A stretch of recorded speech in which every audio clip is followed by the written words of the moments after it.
Ndugu waandishi wa habari, taarifa mpya kutoka Singida Black Stars leo Januari 5, 2026 ni kuhusiana na mabadiliko ambayo tumeyafanya kwenye benchi letu la ufundi.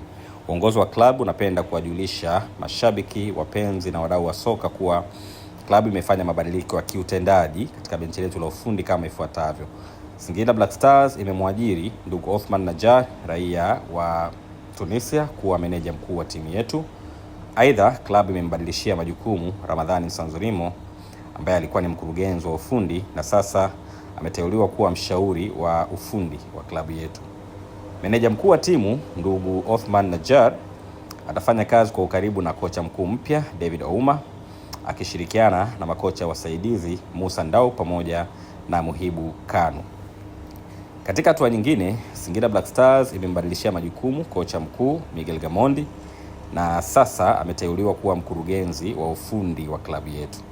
Aidha, klabu haina pingamizi lolote kwa kocha Miguel Gamondi kuteuliwa kuwa kocha mkuu wa kudumu wa timu ya taifa ya Tanzania, Taifa Stars, endapo mamlaka husika zitaona inafaa.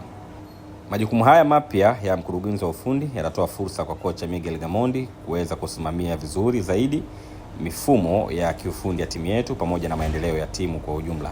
Kwa nafasi ambayo inampa pia kocha Miguel Gamondi kuweza kubalance majukumu yake ya timu ya taifa na majukumu yake ndani ya klabu yetu.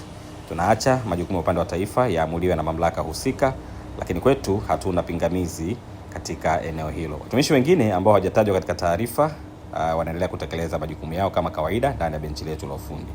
Na mabadiliko haya yameanza mara moja hii leo kwa lengo la kuongeza ufanisi wa kiufundi katika kipindi hiki ambacho timu inashiriki mashindano ya kitaifa pamoja na mashindano makubwa ya kimataifa.